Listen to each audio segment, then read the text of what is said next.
Mirë se ardhët në studion tonë. Mirë si u gjej, faleminderit për ftesën. Më në fund doli aktgjykimi i kushtetuesës, një aktgjykim që është pritur që disa javë faktikisht, si e lexuat ju fillimisht e ugen, sepse po shohim që nuk po lexohet njëjtë nga të gjithë, ashtu duket paktën. Gjykata kushtetuese pra më në fund foli për krizën në kuvend, megjithatë në vlerësimin ton as jo aq sa duhej, e mbi të gjitha jo për gjithçka që pritej të trajtonte. Në fakt, aktgjykimi i gjykatës kushtetuese, përveç se vendosi le të themi konditat e daljes nga kriza, megjithatë problemi është që nuk mori në konsiderat kulturën politike dhe sjelljet politike të përfaqësuesve në kuvend, të cilat i kemi parë që nga seanca e 15 prillit. Pra për fat të ketë gjykata ndonë se mbas edhe kjo është mandati plot i saj që mund ta ushtroj, por duke përcaktuar obligime kushtetuese, por pa pasoja juridike, unë besoj që thjesht u ofroj të gjitha palëve e siç po shihet më shumë televizjeve të vendosje, mundësinë që ta interpretoj aktgjykimin sipas vlerësimit të tyre, duke rrezikuar që të vazhdohet me krizën aktuale, pikërisht në saj të interpretimeve diametralisht të kundërta. Dhe në fakt kjo nuk është hera e parë që gjykata kushtetuese e shfrytëzon këtë dy kuptimsinë kreative për t'i kënaqur thënë kushtimisht gjitha palët, por që në rastin aktual mbetet të jetë problematik fakti që duke mos përcaktuar çështjet kryesore, sidomos në kuptim të pasojave juridike, por në anën tjetër duke mos trajtuar çështjen më esenciale, pra e që në vlerësimin tonë është fakti se është e konsumueshme e drejta e propozimit të një kandidature të vetme nëse e njëjta nuk merr votat e nevojshme, dhe së dyti duke mos e trajtuar edhe çështjen se çfarë do të ndodh pas afatit 30 ditor. Pra ne ende nuk e dim se çfarë pret Kosovën që nga 27 shkurti e tutje, 27 korriku e tutje, sepse afati është relativisht i shkurt. Pra tashmë jemi 29 ditë nga afati i fundit për nxjerrjen e çfarë do vendimi nga ana e kuvendit. Pra, Eugen, ju po konsideroni që ky aktgjykim nuk ka qenë mjaftueshëm ndoshta me pika të arsyetuara dhe i qartë ashtu siç keni pritur. Nga se sipas jush po lën disa mundësi për interpretime pastaj të ndryshme.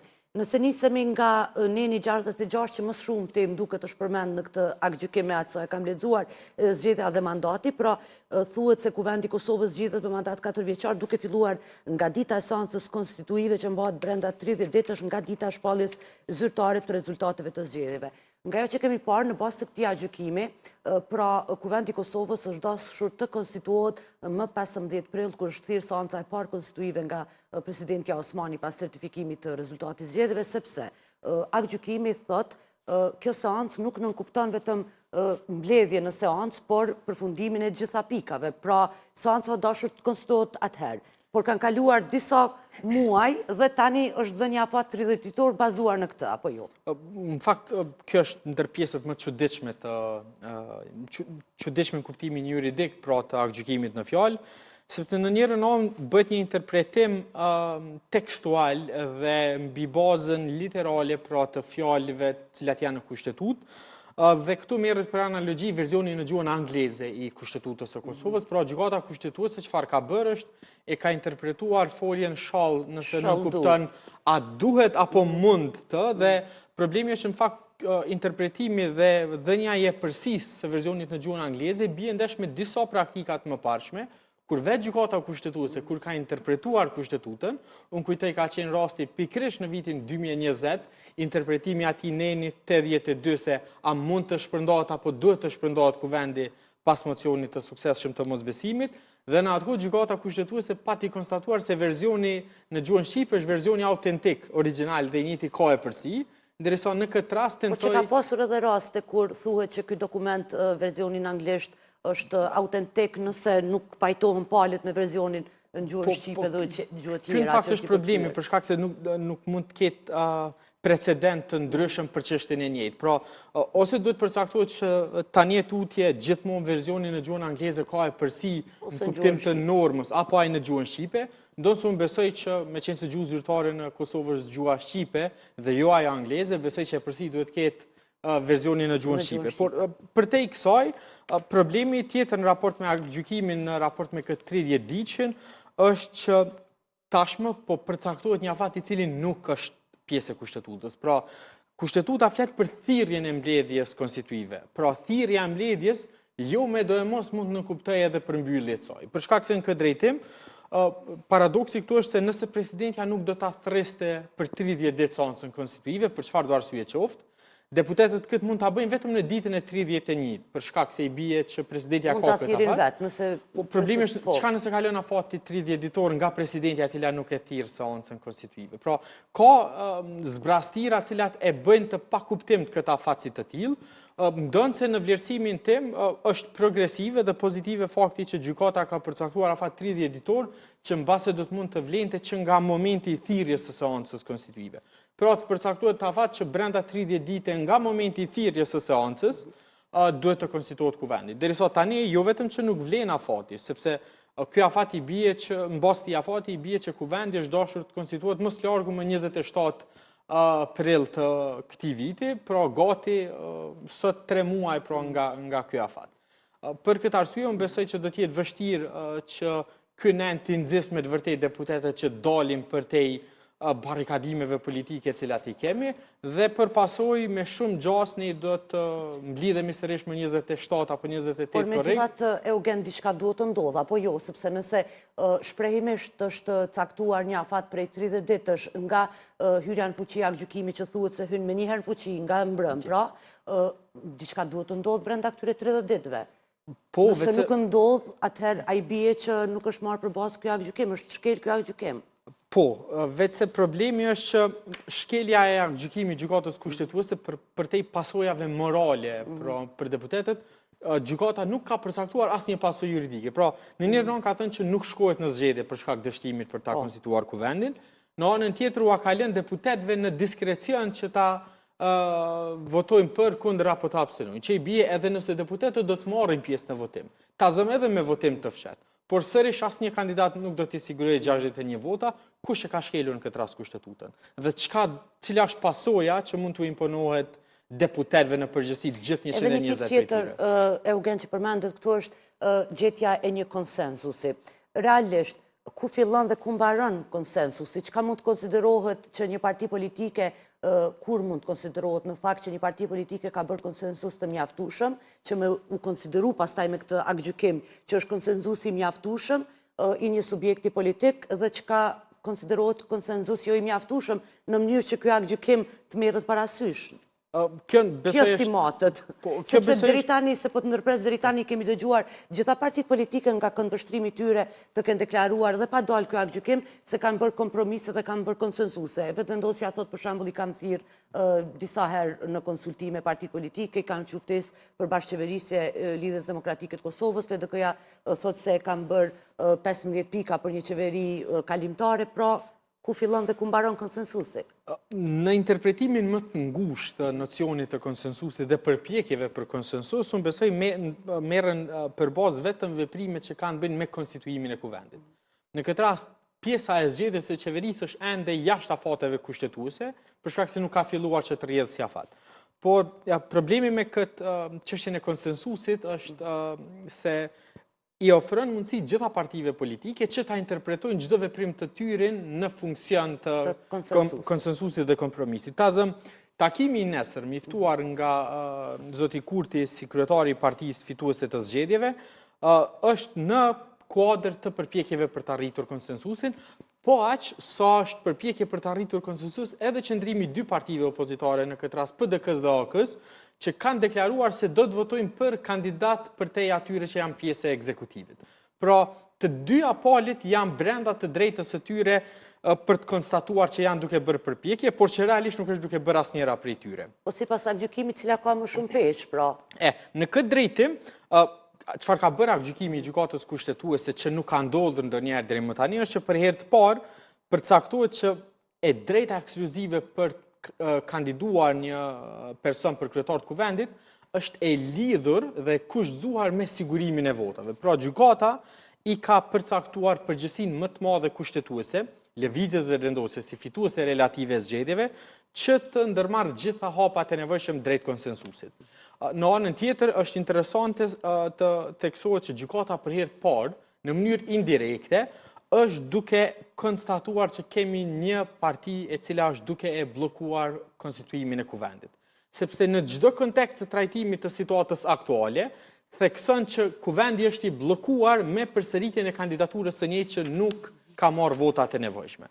Unë besoj që kjo është këmban alarmi në veçanti për lëvizjen vetëvendosje, sepse gjykata tashmë ka përcaktuar që nuk mjafton vetëm ta kesh një të drejtë, në këtë rast të propozimit të kryetarit, por duhet ta përmbushësh me përgjegjësi dhe në mirë besim me partitë e tjera. Në këtë drejtim, në kuptimin praktik, unë besoj që është jashtë çdo kornizë Dhe i vë realisht detyrim grupit më të madh parlamentar edhe për votat, për sigurimin e votave, përveç drejtës që i takon. Në këtë drejtim, gjykata ka përcaktuar që kushtetuta nuk lejon arrogancë politike, sepse thëtë në mënyrë indirekte që nëse propozimi bëhet me vedije, duke ditur që nuk janë votat e nevojshme, ose edhe më keq nëse synimi është që përmes votave të pamjaftueshme të prodhohet një krizë që e forcon këtë narrativën e viktimizimit, atëherë kemi të bëjmë me shkelje të frymës dhe strukturës kushtetuese. Gjykata në mënyrë shprehimore thekson që shmangja nga ky standard, pra i funksionimit në mirëbesim, cënon rendin kushtetues dhe legitimitetin e procesit konstituimit, ku normalisht këtu barra kryesore bie mbi partinë fituese të zgjedhjeve. Eugen, të kthehemi një herë tek përgatitja e seancës konstituive, sepse realisht edhe kur është nis lënda një farë forme këtu ka nis ai sherrë, nëse mund ta quaj ashtu, edhe mos pajtimet edhe për çka kemi ardhur edhe deri te ky aktgjykim edhe deri tek seancat që kanë dështuar një pas një. Realisht njëra seancë, po vazhdimi i secilës ka dështuar një për 37 herë sot u shty. Përgatitja e seancës përmendet që në rendi ditës mbledhjen konstituive të legjislaturës përmendet ashtu që është përmend që disa herë që përmban 4 pika të rendit të ditës, formimin e komisionit për verifikimin e mandateve dhe quorumin, betimin e deputetëve, pika 3 zgjedhja kryetarit që kemi mbet aty dhe pika 4 zgjedhja e nënkryetarëve. Një farë forme, a në bazë të këtij aktgjykimi, apo konsiderohet kërkesa për formim të komisionit të fshat si pikë e re e rendit të ditës, e cila do duhej të hynte me mirëbesim dhe me marrëveshje politike nga kryesia e kaluar, kur ka përgatitur rendin e ditës së kësaj seance, apo si po e lexoni ju këtë? Sepse një farë forme vetëvendosje nuk e pash ta ketë lexuar njësoj këtë çështje. Në fakt ishte çuditshme, për një moment mendova mos janë dy aktgjykime gjykatës kushtetuese që interpretohen diametralisht, pra gjykata në mënyrën më të qartë të mundshme, ndonse ka mundur ta thotë edhe më tërësh që nuk është në përputhje me kushtetutën, por gjykata duke i përcaktuar rrethonat mbi bazën e cilave duhet të mbahet mbledhja konstituive, e ka përcaktuar se a duhet jetë votimi i hapur apo i fshirë. Në radhë të parë, gjykata kushtetuese ka përcaktuar që rendi i ditës i përcaktuar për seancën konstituive më datën 8 prill, është rendi i ditës që duhet ndiqet deri në fund. Pra, në mënyrë të drejtë për drejtë, duke e përjashtuar mundësinë që të ketë mocione procedurale, shmangje nga rregullori apo interpretim të rregullorës sipas përcaktimeve aktuale, apo ndryshim të rendit ditës. Po, mocioni procedural pra për ndryshim të rendit ditës, gjykata ka përcaktuar që nuk mund të bëhet asnjë prej tyre. Në anën tjetër, votimi i fshehtë si mënyrë e votimit nuk është problematik në vetvete. Në rastin aktual bëhet problematik sepse po tentohet të imponohet në mes të procedurës dhe pa dakordim fillestar pra më datën 8 prill kur është dashur që të lihet edhe ky opsion. Së fundi duhet përmendur që problemi me votimin e fshehtë është që po tentohet të vihet në zbatim pasi që kemi pasur dështimet një pas njëshme të kandidaturës së zonjës Haxhiu. Dhe në këtë rast pyetja dhe dilema që ngritet është çfarë do të prodhoj ndryshe votimi i fshehtë. Dhe nëse do të prodhoj rezultat ndryshe, a i bie kjo që deputetët nuk janë të lirë për të votuar publikisht mbi bazën e vullnetit të tyre dhe nëse po për çfarë motive? Çka thuhet edhe në këtë gjykim që deputetët nuk mund të kenë një farë forme ndoshta presion të votimit. Absolutisht. Dhe unë besoj që tjetër që tani nuk po mund ta gjej, por ishte kështu. Gjykata në bindjen time duke e përcaktuar këtë çështjen e rendit ditës dhe vullnetit të lirë të deputetëve, pra i cili është i papenguar nga aktorë të tjerë, ka dashur që ta rithekësoj faktin që votimi duhet të zbatohet të paktën për këtë procedurë, mbi bazën e votimit të hapur sipas praktikave të deritanishme. Që ta sqarojmë. Që këtë fjalësh, praktika e deritanishme, unë besoj është çelësi që e sqaron gjithë situatën. Asnjëherë në Kosovën e pas pavarësisë sidomos, asnjë kryetar i kuvendit nuk është zgjedhur me votim të fshehur. Në çdo rast deri më tani votimi për kryetarin e kuvendit ka qenë i hapur. Dhe gjykata e përcakton qartazin në aktgjykim që duhet të ndiqet praktika e deritanishme parlamentare. Po, në njërën anë, lejon deputetëve mundësinë që në të ardhmen. Unë besoj që arsyeja pse gjykata nuk e ka përjashtuar në tërësi votimin e fshet, është për faktin që në të ardhmen, në një legjislaturë tjetër, nëse në mbledhjen përgatitore përcaktohet që votimi do të jetë i fshet, edhe mund zbatohet si. Pra ju thoni se te pika 3 dhe 4 ku shkruan zgjedhja e kryetarit dhe nënkretarëve, është dashur të futet zgjedhja e kryetarit me votim të fshet? Ose të përcaktohet një pikë caktimi i komisionit për votimin e fshet, si pikë tjetër rendi ditës. Paraprake rendi ditës dhe pastaj të përcaktohet.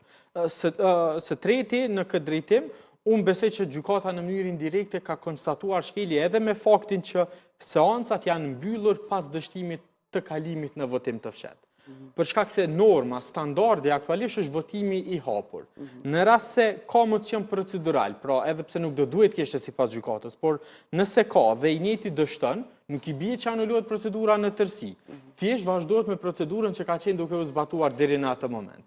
Që i bie në rastin aktual, zoti Dehari është në mënyrë arbitrare duke ndërprerë seancën sa herë që ka pasur dështim të formimit të këtij komisionit për votim të fshet, për shkak se i njëjti është dashur që automatikisht të rikthehet tek procedura bazë e që është po e vazhdon brenda 48 orë, siç thuhet në Kushtetutën e Kosovës, që nuk duhet të ketë ndërprerje më të gjata se 48 orë.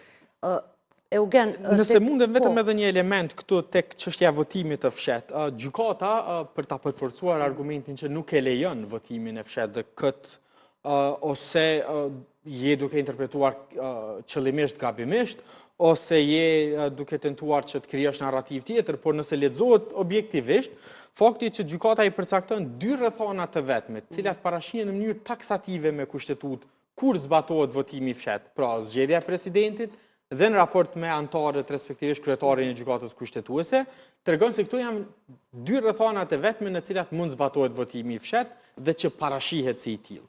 Në anën tjetër, fakti që kuvendi tashme e ka miratuar një kornizë të veprimit, një rend të ditës, i bie që i njëjti duhet ndiqet dhe edhe pse unë pres që edhe seanca e së dielës të vijojë në dinamikën e njëjtë për faktin që lëvizja vendosi qysh mbrëm dhe sot me deklarimet e zotit Konjufca dhe zonjës Haxhiu, tentoi që ta përforcojë edhe më shumë argumentin që nuk do të largohen nga votimi i fshet. Unë besoj që kjo është thjesht përpjekja e radhës për t'ia zgjatur jetën krizës aktuale politike dhe mbase për ta sforcuar atë deri në momentin e fundit apo edhe për të afatit të përcaktuar nga gjykata. Konjufca, i cili faktikisht e ka përgatitur seancën konstituive duke qenë kryetar në legjislaturën e kaluar, ai e përmendi edhe në konferencë para gazetarëve faktin që aktgjykimi nuk e thot decisivisht që ndalohet votimi i fshehur, duke theksuar se edhe në pikën ku përmendet votimi dhe zgjedhja e kryetarit, nuk thuhet që duhet të zgjedhet me votim të hapur, për shembull. Por, Eugen, që ta sqarojmë edhe një herë, nëse lexojmë tanësi këtë aktgjykim, sepse është fakt që gjykata kushtetuese nuk e ka thënë askund decisivisht që kjo formë në këtë rast është e lejuar ose kjo formë është e ndaluar, por megjithatë merr shembuj ose tregon që rendi ditës duhet të ndiqet me përpikmëri, që realisht aty përmendet vetëm zgjedhja e kryetarit, pastaj përmendet fakti që duhet të ketë ndjekje të praktikave të drejtashme parlamentare për zgjedhjen e kryeparlamentarit, e praktikat i dim siç ka qenë vazhdimisht në kaluarën, dhe përmendet fakti që i përmendet edhe ju mënyra e fshet e votimit kur përdoret, decisivisht kur përmendet në Kushtetutën e Kosovës. Kjo që nuk e ka përmendur decisivisht, a do duhet të krijonte problem, Eugen? Apo a do duhet të ishte ndoshta më strikte gjykata kushtetuese në këtë pikë kur dihet që i gjithë problemi është krijuar rreth kësaj çështje? Unë besoj që ka mundur të jetë më eksplicite në kuptim të shprehjes dhe terminologjisë së përdorur. por unë për e theksoj, gjykata nuk e ka bërë këtë në vlerësimin tim për shkak se gjykata kushtetuese nuk ka nevojë që të adresoj pritshmëritë politike të palëve. Pra nuk ka nevojë që të ndaloj diçka shprehimisht nëse me të gjithë faktorët tjerë, me të gjithë arsyet tjera rrethanore e ndalon një gjë të tillë. Dhe në fakt më duhet të theksoj pika 109 dhe 110 e aktgjykimit përcakton që normat kushtetuese duhet të interpretohen në lidhshmëri njëra me tjetrën. Pra, asnjë prej normave nuk funksionon si e tillë e ndarë prej të tjerave. Dhe në këtë drejtim ne kemi 4 apo 5 pika të dispozitivit të gjykatës kushtetuese, në cilën përmenden elementet si vjen. E para, ka rend të ditës së përcaktuar i cili nuk mund të ndryshohet, që i bie nuk mund të ketë formim të një komisioni për votim të fshet.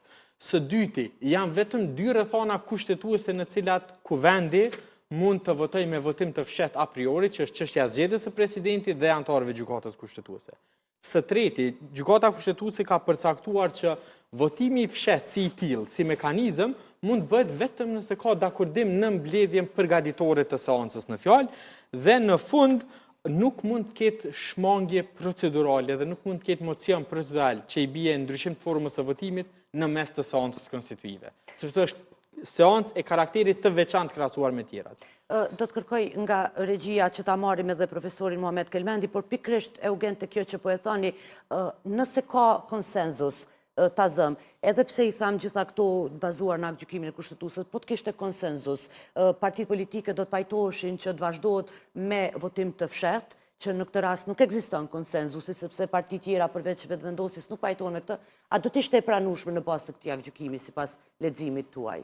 Gjykata kushtetuese ka përcaktuar në disa prej paragrafeve që për sa kohë që qëllimi është të zhbllokohet kuvendi, nuk mund gjykohen veprimet e deputetëve mbi bazën e legalitetit per se, pa pasur parasysh qëllimin. Por në rastin aktual, në vlerësimin tim, gjykata e ka përjashtuar mundësinë që në seancën e tanishme, e cila nuk ka përfunduar, nuk mund të ketë ndryshim të formës së votimit, që i bie edhe nëse do të ketë ndonjë marrëveshje politike.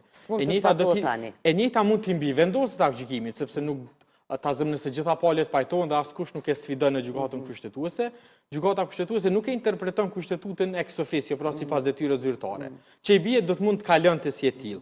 Por që në situatën tonë, unë nuk pres që do të kemi kalim në votim të fshet, përveç rastit kur presidentja e vendit, prandaj edhe unë besoj që ky aktgjykim, 47 faqesh, është vetëm hyrje në aktgjykimin e vërtet, i cili do të mund vije pasi që presidentja Osmani ta sfidoj edhe një herë tërë situatën përmes një rastit të referuar në gjykatën kushtetuese, veçanërisht pas dështimit të afatit 30 ditor, sepse me të drejtë do të ngritet dilema se nëse institucionet nuk ushtrojnë mandatin e tyre kushtetues, atëherë nëse duhet të shpallin zgjedhjet apo t'i merret e drejta partisë së parë nëse njëta nuk siguron numrin e nevojshëm. Pra ju po presni që pas 30 ditësh, pastaj presidentja Osmani në kuadër të kompetencave të saj si presidente do duhej ti ose do të obligohet të drejtohet edhe një herë gjykatës kushtetuese për interpretimin shtesë. Po, për shkak se gjykata kushtetuese në këtë rast e ka përcaktuar një standard të ri, ka thënë që unë edhe mund të përgjigjem në çështje të cilat nuk janë të listuara brenda nenit 113 të kushtetutës, për sa kohë që çështja është me interes publik në kuptimin e formimit të institucioneve. Sepse në rrethana le të themi normale mbi bazën e jurisprudencës së gjykatës kushtetuese, gjykata ka mundur të mos e marrë fare në trajtim. Sepse në radhë të parë nuk ka vendim, pra ende nuk kemi vendim formal, së dyti deputetët janë pale autorizuar, por siç e ka përcaktuar gjykata, mandati i tyre fillon efektivisht vetëm pasi të konstituohet kuvendi. Pra si mund ta kontestosh konstituimin e kuvendit kur ai ende nuk ka ndodhur fare. Por e mira është që gjykata e ka pranuar rastin, ka përcaktuar që mund të përgjigjet në raste të tilla dhe unë besoj kjo i hap rrugë presidentes Osmani që në rast të vijimit të krizës për te afatit 30 ditor, e njëjta ti drejtohet sërish gjykatës kushtetuese, qoftë me kërkesë për të sqaruar çfarë ndodh pas afatit 30 ditor, apo edhe për të sqaruar çështjen e konsumimit të së drejtës për propozim të një kandidati për kryetar të kuvendit. Derisa ta kemi profesorin Muhamet Kelmendi, Eugen, po më intereson edhe një çështje tjetër, për shkak se gjatë këtyre ditëve vazhdimisht është folur edhe për pagat e deputetëve. Edhe në kushtetutë thuhet se mandati i deputetit fillon në ditën kur certifikohet rezultati i zgjedhjeve. Por me këtë aktgjykim, ndonë se përmendet prapë që afati fillon në ditën e certifikimit, thuhet që pa u konstituar kuvendi nuk institucionalizohet mandati i deputetit. Rrjedhimisht ai bie kësi forme, unë punësohem dikun, e marrë kontratën ose e fitoj vendin e punës, por punën e nisën shtator. Prandaj, a mund të paguam prej korrikut nëse punën e nisin shtator? A janë duke punuar deputetët ajo? A duhet paguën në kësi situata, apo nuk duhet paguën? Është tepër paradoksale si situatë. Kjo i bie, për ta ndjekur analogjinë tënde, sikur të mos kishte fare objekt RTK-ja, ju të punësoheshit në RTK, por RTK-ja të mos ketë objekt ku ju ushtroni mandatin apo funksionin tuaj. Na veç e zgjedh, por nuk keni nisë me punu punësoheni, por s'keni vend punës se ku mund të ushtroni. Dhe problemi është që kushtetuta ka 3 dispozitat ndryshme lidhur me mandatin e deputetëve dhe këto i thekson edhe gjykata.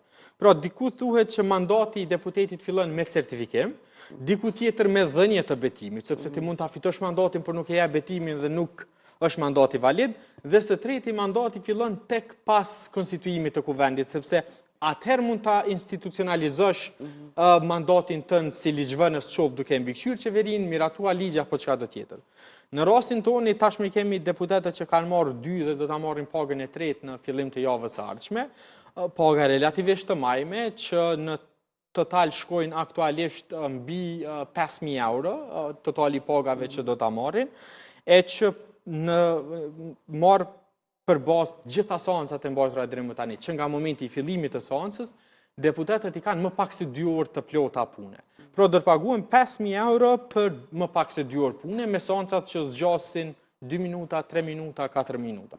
Kjo është e papranueshme dhe unë besoj që... Më pak se 2 minuta ishte e fundit, sepse ishte një titull që është thy rekordi. Çuditërisht, besoj që tashmë do të mund të kemi seanca edhe më të shkurtra nëse do të vijojë kriza e njëjtë, sepse mund të mos kemi fare pjesëmarrje të deputetëve dhe të mos ketë quorum as për të filluar fare seanca, por që unë besoj që po të ishin sankcionuar financiarisht deputetët. Njëjti do të ishin shumë më të përgjeshëm, sepse fatkeqësisht tek ne ende vjen të mbizotroj ai parimi që nëse preke në xhep tek atëherë fillojnë që të sillen në përputhje me mandatin e tyre, por në këtë mënyrë, duke marrë afërsisht 2.000 euro pagë mujore, duke marrë gjitha beneficione tjera, duke shkuar çdo 48 orë për 5 minuta punë, disa prej tyre asa që jo, unë besoj që kjo po u konvenon gjitha palëve, për këtë arsye jemi edhe në situatën. Është edhe një çështje tjetër, realisht vetëm është përmendur shkurt në këtë aktgjykim, disa prej këtyre deputetëve aktualisht janë edhe ministra në detyrë, gjë që kanë nxitur reagime të shumta, është komentuar në forma të ndryshme, dikush ata konsiderojnë që është në rregull, opozita drejt tashme konsideron që kanë bërë shkelje, prandaj edhe kanë ngritur një kallëzim penal. Por Eugen, në këtë aktgjykim thuhet se realisht nuk trajtohet si çështje fakti se disa deputet për momentin ushtrojnë edhe detyrën e ministrave, sepse përmendet që nuk është iniciuar ose nuk është lëndë nga 1/4 e deputetëve. Pra nuk e ka trajtuar gjykata, pse nuk ka thënë asgjë, kjo nuk nënkupton që as kanë vepruar drejt, as gabim. Deri në një vendimarrje të gjykatës kushtetuese, vlerësime tjera janë çështje të interpretimit. Unë personalisht besoj që kryeministri, ish kryeministri, sepse unë besoj që është dashur që të njëjtit japin ndërheqje dhe kanë papajtueshmëri të mandatit. Realisht ata thonë se kanë dhënë ndërheqje. Po nëse kanë dhënë ndërheqje dhe vjojnë shkojnë zyrë, kjo nuk ka kur Por thonë se s'mund t'i lënë zyrët vetë. Po ka zëvendës ministra tjerë, ka zëvendës kryeministra që mund t'i ushtrojnë mandatin. Pra, ideja është problemi i tërë spektrit politik në veçanti aktualisht ka të bëjë me faktin që po shihet si normale kjo situatë. Dhe në fakt tashmë kjo është duke u promovuar, duke tentuar që të paraqitet gjëja se është normale që të vijohet me një qeveri e cila ushtron mandatin sikur të ishte në mandat të rregullt, e në anën tjetër paradite janë deputet, pasdite janë ministra. Kjo nuk ka sens, kjo bie ndesh me parimin kushtetues dhe unë besoj që kurdo që një çështje e tillë do të sfidohej nga 1/4 e deputetëve në përputhje me procedurat e gjykatës, unë besoj që njëjta do të mund të hidhej poshtë dhe do të përcaktojë një standard i mirë, por që deri atëherë në praktikë do të vijojmë ta kemi situatën që e kemi, por unë besoj që kemi shkelje sepse nuk mundet që dikush të jetë edhe ministër edhe deputet në të njëjtën kohë. Eugen, të falenderoj shumë, besoj bazuar në ato që po shihen, do të kemi punë ende të komentojmë ndoshta edhe vendime dhe aktgjykime të tjera. Të falenderoj shumë për sot. Faleminderit shumë, ishte kënaqësi si gjithmonë. Faleminderit shumë.